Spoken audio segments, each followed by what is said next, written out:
সাগর নামের একজন কোশ্চেন করেছেন যে স্যার আমি একজন প্যারালাইসিস রোগী, নাভির নিচ থেকে অবশ, ডাক্তার রোগ ধরেছে প্লাস্টিস প্যারালাইসিস, আরও বলেছেন পিঠের মেরুদণ্ডের রগ বসে গিয়েছে, রগে কাজ করছে না, এক্ষেত্রে কি চিকিৎসা আছে?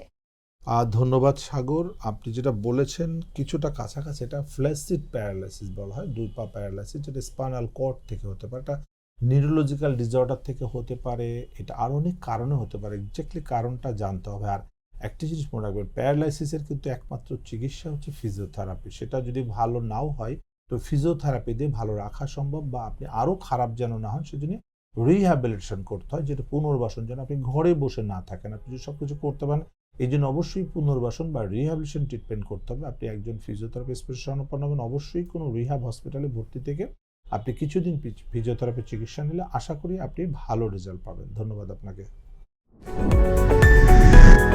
এসপি হাসপাতাল, আন্তর্জাতিক মানের পূর্ণাঙ্গ ব্যথা নিরাময় হাসপাতাল।